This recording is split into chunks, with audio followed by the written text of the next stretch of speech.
ओम शांति।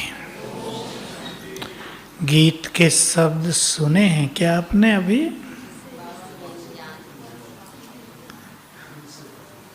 कितनी अच्छी शुभ कामनाएं अपने लिए रखी हैं। नैनों से क्या चमकता रहे, हमसे संसार रोशन होता रहे, हमसे बाबा ही दिखाई देता रहे।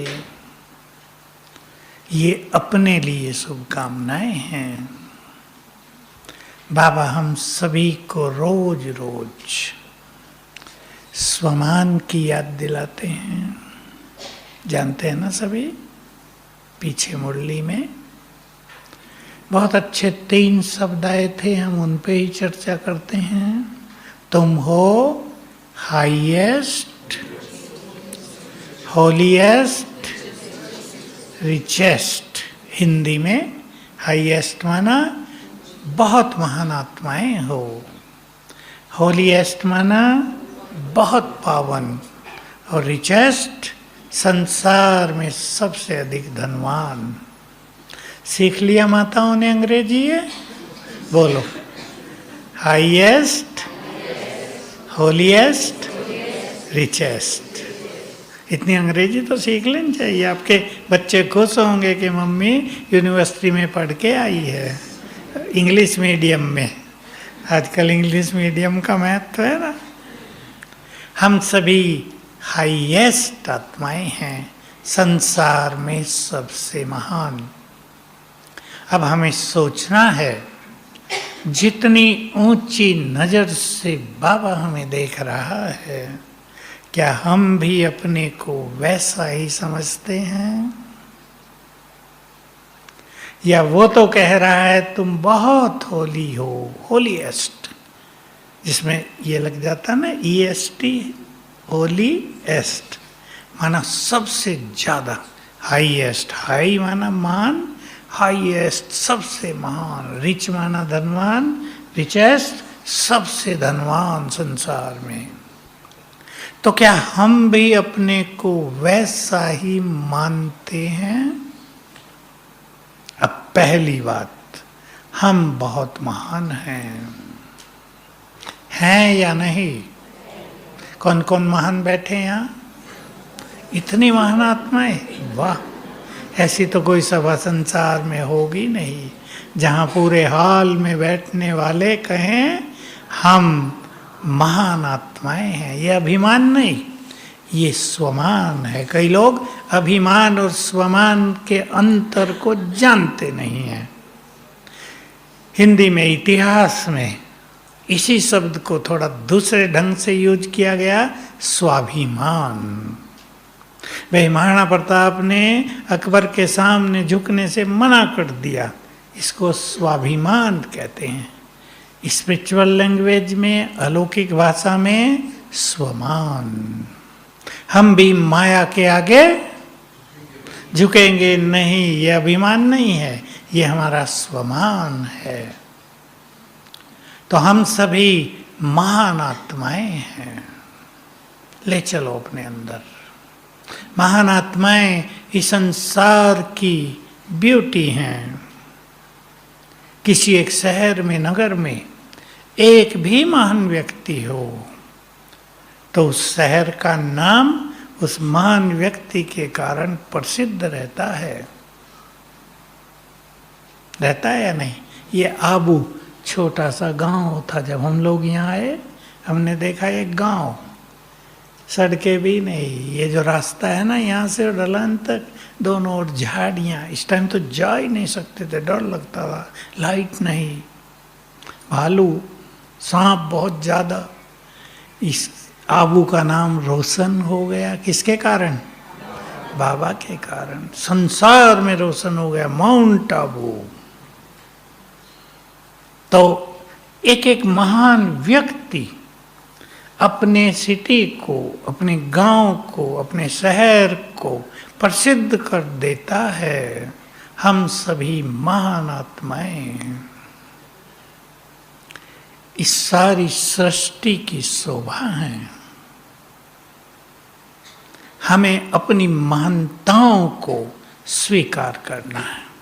अब मेरे साथ साथ सोचें सभी, हमने देव कुल में कितने जन्म बिताए? 21 जन्म। 2500 साल तक हम देवी देवता थे, छोटी बात नहीं है। 2500 साल, 2500 साल का तो भारत में इतिहास ही है पीछे का, वो भी छुपा छुपाया, कुछ सच कुछ झूठ, कुछ पिछले लिखने वालों ने गड़बड़ कर दी, कुछ राजाओं ने बादशाहों ने मिटा दिया, कुछ विदेशी आक्रमणकारियों ने जला दिया। हमारी जो यूनिवर्सिटी थी तक्षशिला, जो लाहौर की तरफ थी, और नालंदा पटना में, दोनों को कई बार जलाया गया। अब तब प्रिंटिंग प्रेस तो थी नहीं कि फटाफट दूसरा प्रिंट कर लो, हाथ से लिख के रखे जाते थे। अब फिर कुछ का कुछ लिखा गया। देखो स्कूल में बच्चों पर भी एक प्रयोग कराते हैं, मैंने सुना आजकल कहीं कहीं, और दूसरी जगह भी कराते हैं, कि एक बच्चे के कान में 1 मिनट की एक कहानी सुना दी कि दूसरे को सुनाओ। अब उसने दूसरे को सुना दी, अंतर पड़ जाएगा या नहीं? थोड़ा सा पड़ जाएगा, चलो 5% मान लो, ज़्यादा नहीं।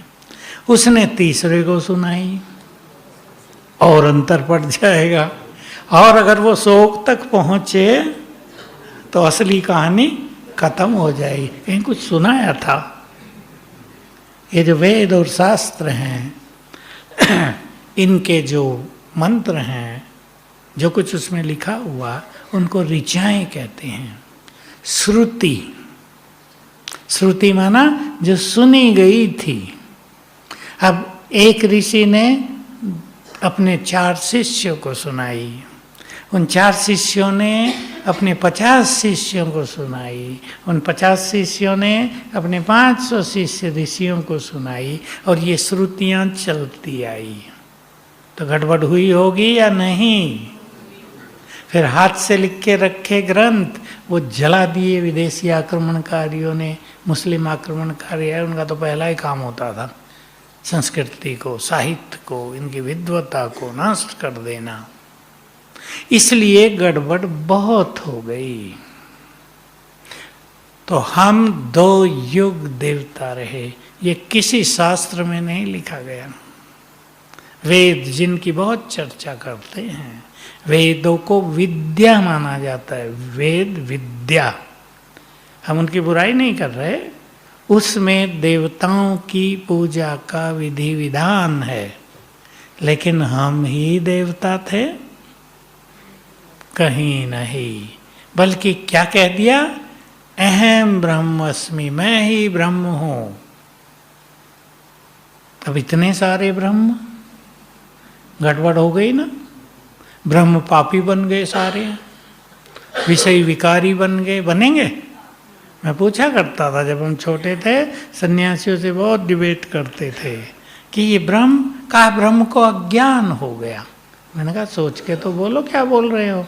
ब्रह्म को अज्ञान, ब्रह्म मानो भगवान, भगवान को अज्ञान होता है क्या कभी? मानेगा कोई?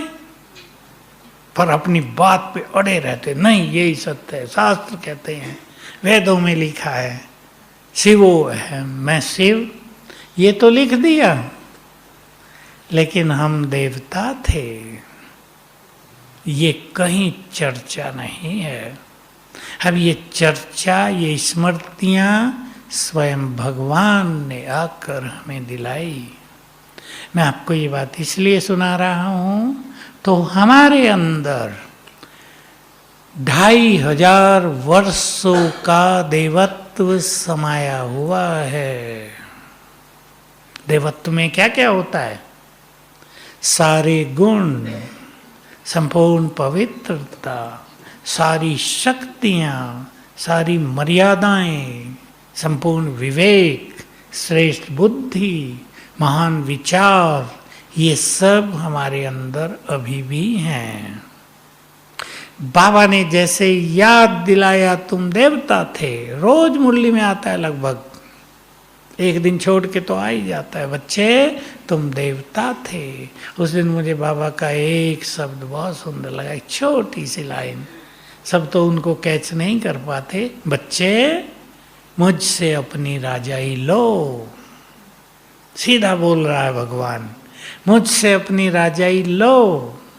तो बाबा ने जैसे याद दिलाया तुम देवता थे, विश्व पर राज करते थे।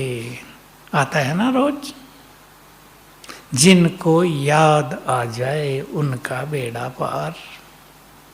याद आते ही वही संस्कार जागृत हो जाएंगे।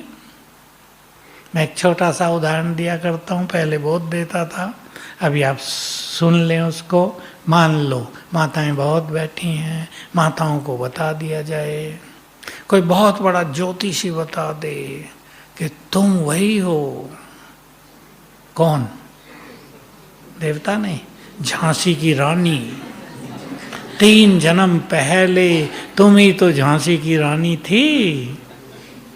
उसी के लिए कहा गया था, एक नारी सब पर भारी, सब पे भारी पड़ गई थी, तुम ही थी वो। तो क्या होगा सुनते ही? हैं?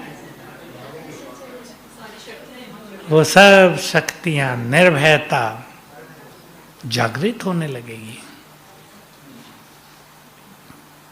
बस ये चीज। और पहले चलो, तुम देवता थे 80 जन्म पहले, 75 जन्म पहले, जब तुम इस सृष्टि में आए तो तुम देवता थे। बस याद आने की बात है, क्योंकि वो इतिहास पुराना हो चुका है, हम भूल गए हैं। लेकिन याद दिलाने वाला कौन है? स्वयं भगवान, त्रिकालदर्शी, ज्ञान का सागर। हमें उसमें संपूर्ण विश्वास है कि वो जो कुछ हमें कह रहा है वो परम सत्य है। तो याद किया करें। तो जिन्होंने 2500 वर्ष देव स्वरूप में 21 जन्म बिताए, वो बहुत महान हैं। सोचो कैसे कैसे हम महान हैं, ताकि हमारा अंतर्मन उसे स्वीकार कर ले। हम ये ना सोचे बाबा ने कह दिया तुम महान हो, चलो हम मान लेते हैं हम महान हैं। ये नहीं, स्वयं भगवान इस धरा पर आए। किसने उन्हें पहचाना? हम बच्चे क्यों कहते हो? कहो हमने। बोलो कौन कौन, किसने किसने पहचाना? तो महान हुए या नहीं? महामंडलेश्वरों ने पहचाना, बिरला टाटा ने पहचाना, मंत्रियों ने पहचाना, किसने पहचाना? तो महान हो गए ना। और सोचो, स्वयं भगवान ने हमें चुना। कितनों में से? करोड़ों में से एक एक को चुना। तो महान हो गए या नहीं? बहुत भाग्यवान जिन पर भगवान की नजर पड़ गई। जब उसने नीचे देखा होगा नहीं, कौन कौन है मेरे? सोचो जरा, सोच के देखो कितना मजा आएगा। कहाँ कहाँ से आई माताएं? आप कहाँ से हो? ग्वालियर। अब ग्वालियर की ओर देखा होगा, झांसी की रानी वहां भी गई थी। तो किस पर देखा होगा? आपको। ये है मेरी अनमोल रतन। चुन लिया। ग्वालियर में तो कितने लाख लोग रहते हैं, थोड़ों सौ को चुना। तो महान हुए या नहीं? स्वीकार कर लो हम बहुत महान हैं, और उसने हमें अपने कार्यों में लगा लिया। बाबा आजकल में एक बहुत सुंदर बात कह रहे हैं, और हम सब उसको जानते हैं। देखो बच्चे, आपके घरों में भी, किसी किसी के घरों में बच्चे आईएएस का आजकल एग्जाम देते हैं। आईएएस माना जो कलेक्टर आदि बनते हैं ना, सबसे बड़ी नौकरियां जिनको मिलती हैं। कोई डॉक्टर बनने के लिए नीट की परीक्षा देते हैं। जब परीक्षा देते ही है ना, तो नशा चढ़ जाता है, डॉक्टर बनूंगा। मेरे पास कन्याएं आती हैं, 3 बार दिया, असफल हो गए, मेरे तो सारे सपने चकनाचूर हो गए।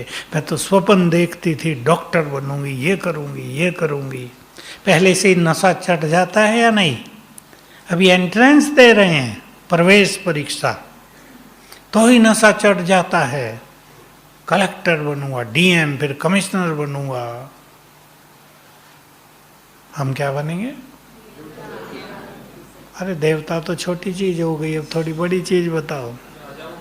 राजाओं के राजा विश्व महाराजन, हमें भी नशा चढ़ना चाहिए। आज था या कल बोली में, तुम्हारी पढ़ाई इतनी उच्च है कि इस पढ़ाई से तुम राजाओं के राजा बनते हो, तुम्हें ये नशा होना चाहिए। तो हम महान हुए या नहीं, या कोई और है?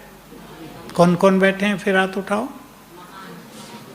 अब हाथ उठाने में तो ताकत लगी मुझे, क्या नशे से हाथ उठा है। इस नशे का अभ्यास करने से, स्वमान का अभ्यास करने से एकाग्रता बहुत बढ़ जाएगी, व्यर्थ संकल्प समाप्त हो जाएंगे, जो संसार की बहुत बड़ी समस्या है। और हमने इस स्वमान का एक अभ्यास बहुतों से करा दिया, 1000 लोगों से तो कराया होगा, जिनको नींद नहीं आती कि रात को 108 बार लिखो मैं एक महान आत्मा हूँ। कई तो 5-7 दिन के बाद लिखते लिखते ही सो गए। पेन और डायरी कहाँ पड़ी पता ही नहीं उन्हें, क्योंकि इससे बहुत पवित्र वाइब्रेशंस ब्रेन को जाने लगे, ब्रेन शांत हो गया। तो एक एक संकल्प में, स्वमान के संकल्प में बहुत बड़ी शक्ति है। शक्ति पैदा होती है संकल्पों से। जितना श्रेष्ठ संकल्प उतनी ही अच्छी पॉजिटिव पावरफुल एनर्जी पैदा होती है। तो चिंतन करेंगे, मैं इस सृष्टि की महान आत्मा हूं, तो मेरे कर्म महान होने चाहिए। मेरा व्यवहार, मेरी दृष्टि, मेरे संकल्प, मेरे बोल, मेरी महानता के अनुरूप होने चाहिए। ये चिंतन हमें महान बना देगा। तो स्मृति से स्थिति बनती है। याद है ना बाबा के महावाक्य? इसे अपने अंदर नोट रखो। जैसी स्मृति वैसी स्थिति। बोलो सभी, जैसी स्मृति। पक्का कर दो इस जीवन में इसको। स्थिति श्रेष्ठ बनाने का सरल तरीका, श्रेष्ठ स्मृति। मैं एक महान आत्मा हूं। हमें कुछ ज्यादा सोचना ही नहीं, क्योंकि हम हैं। बस केवल हमें अभ्यास करने हैं। इसको भी साधना कहेंगे, तपस्या कहेंगे। दूसरा स्वमान, हम होलीएस्ट हैं, परम पवित्र। फिर वही बात, हम देवी देवता थे, संपूर्ण निर्विकारी। और क्या थे? और चिंतन करो, जिनकी मंदिरों में पूजा हो रही है, देवियां कितनी पवित्र हैं। वहां जाते ही, उनके दर्शन करते ही चित्त शांत हो जाते हैं, निर्मल हो जाते हैं। पापी लोग अपने पाप को स्वीकार करने लगते हैं। वैसे नहीं कहेंगे हम पापी हैं। देवी के आगे जाते ही, हे देवी मैं बहुत पापी हूं। कौन है वो? बोला ही नहीं जा रहा देवियों से।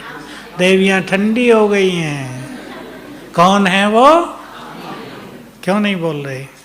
पता नहीं हम हैं या पुजारी हैं। लाओ इस स्वमान को अपने अंदर। हम इस देव देवियां हैं, जिनके द्वारा भक्ति में सभी की मनोकामनाएं पूर्ण होती रही, जिनके दर्शनों से सभी के विघ्न नष्ट होते रहे, जिनके द्वारा सभी को सिद्धियां और वरदान प्राप्त होते रहे, वो हम हैं। मुझे बाबा की एक लाइन बहुत अच्छी लगी, वो बहुत सुंदर महावाक्य है। तुम तो विजय माला के ऐसे मणके हो, जिनको स्मरण करके भक्त भी समस्याओं से मुक्त हो जाते हैं। तुम्हारे पास समस्याएं कहाँ ठहरेंगी? लेकिन इन पावरफुल स्मृतियों की जरूरत है।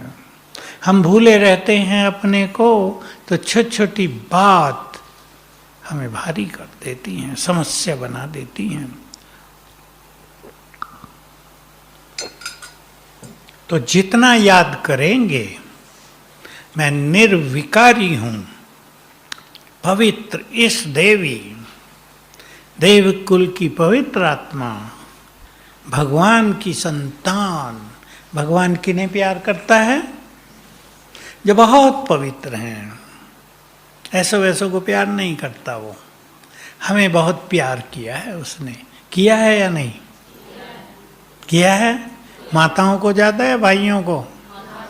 देखो माताएं खुद बोल रही, माताओं को। चलो भाई लोग ताली बजा दो माताओं के लिए। जो निर्मल हैं, जो सच्चे हैं, जो साफ दिल हैं, जिनके अंदर कोई चालाकी नहीं, भगवान के वो प्यारे हैं। और जो चालाकी करते हैं, सब जानते हैं इन बातों को, जिनके अंदर सफाई नहीं है, जो करते कुछ हैं, कहते कुछ हैं, होते कुछ हैं, उनकी ओर भगवान देखता नहीं है। तो हम सभी होलीएस्ट, होली आत्माएं, पवित्र आत्माएं इस संसार का आधार होती हैं। आधार। उनकी उपस्थिति प्रकृति को भी बल देती है। हमारी होली स्थिति, हमारी पवित्र स्थिति प्रकृति के लिए बहुत बड़ा जैसे टॉनिक है। प्रकृति को सतोप्रधान बनाने वाली ये स्थिति है। तो अपने को इस स्वमान में रखना है। और मैं एक बहुत अच्छा अभ्यास दे रहा हूँ सभी को। हम होलीएस्ट हैं। आपको इससे अपनी पवित्रता बढ़ाने में बहुत मदद मिलेगी। जिसको भी हम देखें उस आत्मा को हमसे पवित्र वाइब्रेशंस मिलें। अभ्यास कर लेना, कम से कम 5 बार तो कर देना दिन में। जिसे देखें उसको पवित्र वाइब्रेशंस पहुंच जाएं। आप अपने घरों में भी ऐसे पवित्र वाइब्रेशंस फैला सकते हैं। क्लियर है ना? बस इस स्वमान में स्थित हो जाओ। मैं होलीएस्ट आत्मा हूँ, परम पवित्र। सीधी भाषा, मैं परम पवित्र हूँ। मेरे मस्तक से, नैनों से पवित्र किरणें फैल रही हैं घर में। बहुत अच्छा हो जाएगा। रोज रोज करेंगे ना 5-5 मिनट में, आपके घर में सुख शांति रहेगी। जो घरों में लड़ाई झगड़ा होता है ना, कभी संपत्ति पर, कभी किसी के और कारणों से, वो भी सब ठीक हो जाएगा। एक चीज मुझे और कहनी है। अब सभी को अपने को शांत रखते हुए बहुत अच्छी स्थिति में रखना है। खेल कर्मों का सबके सामने आ रहा है और वो पूरा हो रहा है, विदाई ले रहा है। 2 केस मेरे पास ऐसे आए कल परसों ही। मैं उस माता को कहा, तुम तो बहुत बहादुर हो, सचमुच बहादुर, जिसके 3 बच्चे, तीनों विकलांग। विकलांग समझते हैं ना? ब्रेन भी नहीं, हाथ पैर नहीं, और बड़े हो गए। सबसे बड़ा 38 साल का, 30 साल से ऊपर। उन्हें संभालना तीनों को, घर का काम काज करना। उसकी टीचर आई थी, बता रही थी घर में मेहमान आए, ये सारा काम कर लेती है। पति कोई ध्यान नहीं देता, उसका ध्यान अपने बिजनेस पे है कि तुम संभालो। वो तो कहता था, तुम्हारे बच्चे हैं ना, तुमने पैदा किए, मैं क्या करूं, तुम संभालो।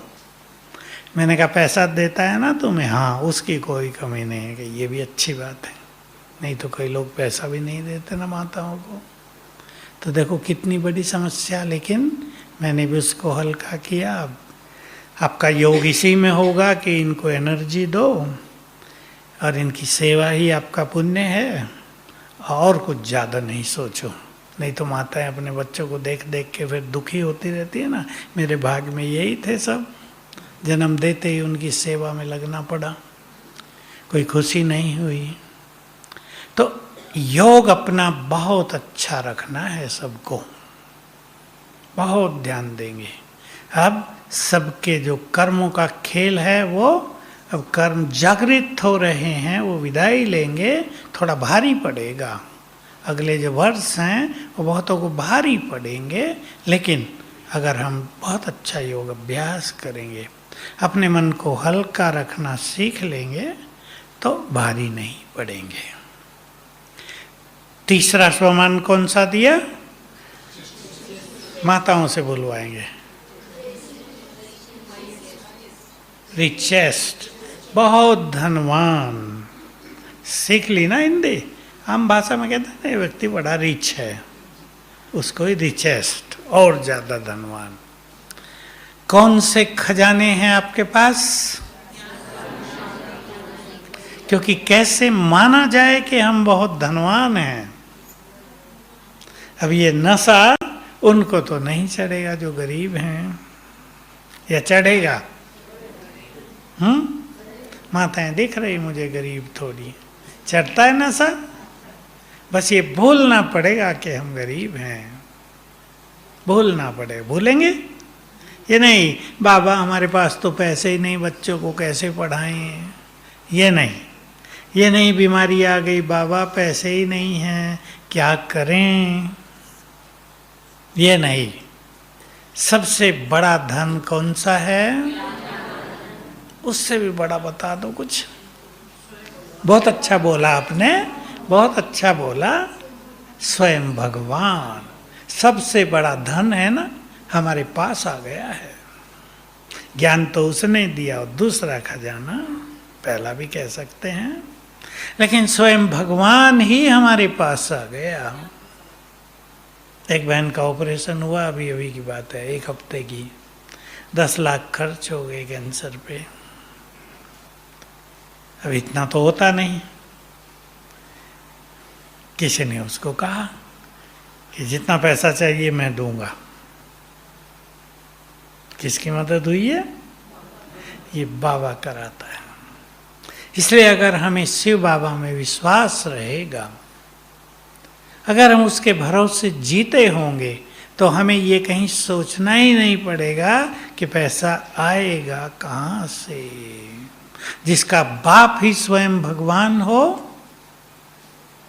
उसको कोई कमी पड़ने वाली नहीं है। हमारे पास एक भाई है, सेवा में है, कुछ अच्छे परिवार का है, लेकिन बच्चों ने गड़बड़ कर दी। करते हैं ना आजकल बच्चे, जिनसे बहुत मोह रहता है, उसने सारी संपत्ति उसको लेके निकाल दिया। ज्ञान में है, मैंने कहा आ जाओ तुम सेवा करो यहाँ, कोई बात नहीं। पहले तो बेचारे का मन बहुत उदास था, अब 2-4 दिन में खुश हो गया, बहुत खुश रहता है। कहा मैं ऐसे सर्विस करता हूँ, कोई पूछता है तुम खुश कैसे रहते हो, मैं कहता हूँ अरे मेरा बाप ही भगवान है। अब बस वहाँ से ज्ञान शुरू हो जाता, क्या बात करते हो भाई, तुम्हारा बाप भगवान। वो सोचते हैं इसका बाप तुलसी राम भगवान कैसे हो सकता है। वो फिर बताता तुलसी राम नहीं, उसका भी बाप। ज्ञान शुरू हो जाता है। नशे की बात ऐसी है।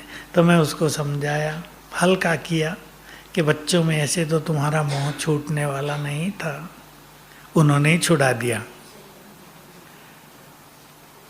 तो बहुत बड़ा धन है हमारे पास बाबा। और फिर शुरू करो ज्ञान धन, पवित्रता का धन। बोलते जाओ भाई, बोलो, ठहरो। सुख शांति भी बहुत बड़ा धन है। एक चीज बोलो जो आपको याद नहीं आ रही, दुआओं का भी है, खुशी का खजाना, जो बहुत बड़ा खजाना है। बहुत लोग धन होते भी खुश नहीं है, शांति नहीं है। अब मान लो धन बहुत है, 4 बच्चे हैं और चारों लड़ रहे हों, लज्जा भी आती है, समाज क्या कहता होगा। और घर में मज़ा भी नहीं आता कि इतना धन होते हुए, अच्छे मकान, अच्छा भोजन, सब कुछ अच्छा होते हुए भी खुशी नहीं है घर में। तो धन से भी बड़ा खजाना हो गया खुशी, शांति, प्रेम, गुण। गुण बहुत बड़े खजाने हैं, सब जानते हैं। प्रेम न हो, बहुत हो रहा आजकल, तो कॉमन हो गया है डिवोर्स, तलाक। आज भी कोई आए, 7 साल हुए शादी हुए, अब तलाक हो गया है। कैसा हो जाता है जीवन उसके बाद। कितने 2, 4, 5 परिवार दुखी हो जाते हैं। और जिसका होता है लड़की का खास, उसका जीवन तो बहुत खराब हो जाता है। आप सब माताएं ज़्यादा जानती हो, मैं तो समझ सकता हूँ। दूसरे लोग भी उसे क्या क्या बोलते होंगे, भाई भाभी क्या क्या बोलेंगे। माँ को संभालना पड़ता है, बाप को भी सुनना पड़ता है। कोई कहेगा तुम ही ऐसी हो, कितना भारी लगता है। चाहे वो ऐसी न हो, दूसरे पक्ष का दोष हो, लेकिन सुनना तो पड़ेगा ना। तो जहाँ प्रेम नहीं है, अच्छे अच्छे घरों के, करोड़पति घरों के डिवोर्स, धन बेकार, प्यार के बिना धन किसी काम का नहीं। इसलिए प्यार बहुत बड़ा खजाना है या नहीं भाई लोग बताओ? है। इसलिए अपने अपने घरों में छोटी मोटी बातों से ऊपर उठकर प्यार और खुशी, सुख और शांति, इसको छोड़ना नहीं है। पैसा तो आएगा और जाएगा, और अब तो सबका जाएगा ही, आने के द्वार बंद हो जाएंगे, अब सबका जाएगा। बाबा ने आज कह दिया, बाबा भी नहीं लेंगे, बाबा भी नहीं लेंगे। कोई कहे जा रहा तो इधर डाल दो, बाबा कहेगा तुम्हें देना पड़ेगा, मैं तुम्हारा कर्जदार क्यों बनूं? आज कहा ना कर्जदार हूं तुम्हारा। तो ये हमारे अलौकिक खजाने, हमारे सुंदर विचार, महान विचार, हमारा सबसे श्रेष्ठ खजाना। दुआएं बहुत बड़ा खजाना। जहाँ सब खजाने फेल हो जाते हैं, वहाँ मनुष्य को मदद होती है दुआओं की, सब ठीक हो जाता है। दुआएं देनी भी हैं और लेनी भी हैं। देंगे श्रेष्ठ संकल्पों से, लेंगे श्रेष्ठ कर्मों से, दूसरों को सुख देकर, दूसरों की सेवा करके। हम तो साक्षी होकर देखते रहते हैं संगठनों में, जिनके साथ दुआएं बहुत हैं, उनकी बड़ी बड़ी बीमारियां भी सहज पार। पहले तो आती ही नहीं, आ गई तो उन्हें पता भी नहीं चलेगा कुछ आ गया, गई। और जिनके साथ दुआएं नहीं होती, उनकी छोटी सी बीमारी भी महारोग बन जाता है। तो हम सभी अपने जीवन को इस ढंग से जिएं कि हमें सबकी दुआएं मिलती रहें। माताएं तो दुआएं देती बहुत हैं, सबको देती हैं या अपने अपने बच्चों को देती हैं? हाँ, अब सारे संसार को दिया करो। और मैं एक सरल विधि, पीछे मैं शायद यहाँ बताया हो क्लास में, एक सरल विधि सभी अपनाएंगे। और वो विधि अपना कर आप देखो, आज ही करना, सोने से पहले, कल सवेरे करना, और देखना अपने को कितना सुख मिलता है। जो भक्ति में हम गायन करते रहे ना संस्कृत के मंत्रों में, सर्वे भवन्तु सुखिनः, सर्वे सन्तु निरामया, 4-5 चीजें हैं ये। आप शांत में बैठना, आज ही करना सोने से पहले। मैं पूर्वज हूँ, इष्ट देवी हूँ, संसार की सभी आत्माएं सुखी हो जाएं, सभी का कल्याण हो, सभी निरोग हों, सभी निर्भय हो जाएं, सभी के परिवारों में सुख शांति व्याप्त हो, सभी का देवत्व जागृत हो, सभी अपने परम पिता को पहचान कर उससे मिलन का सुख प्राप्त करें, सभी का चित्त निर्मल हो।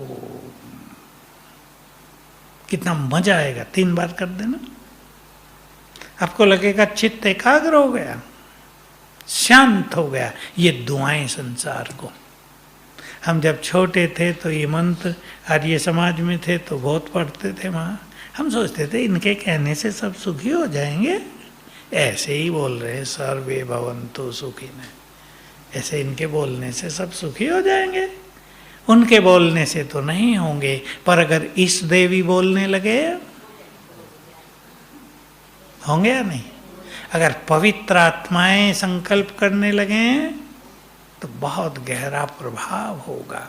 इसलिए बाबा पिछली बार कह गए, तुम्हारे अंदर शुभ भावनाएं, शुभ कामनाएं भी नेचुरल हो जाएं। नेचुरल समझते ना, हमारी नेचर बन जाए। हम किसी के लिए बुरा सोच ही नहीं सकते। सकते, ऐसी स्थिति बन जाए। जो हमसे शत्रुता रखते हो उनको भी सद्बुद्धि प्राप्त हो, संकल्प करेंगे। तो ये दुआएं जितनी जितनी हम देंगे, हमें बहुत सुखद फीलिंग होगी, बहुत ही अच्छा लगेगा। करके देखना आज रात को सोने से पहले और कल उठते ही बाबा को गुड मॉर्निंग करके, लेकिन 2 स्वमान के साथ, मैं इस देवी हूँ और पूर्वज हूँ। याद रहेगा, बोलो सभी, मैं पूर्वज हूँ।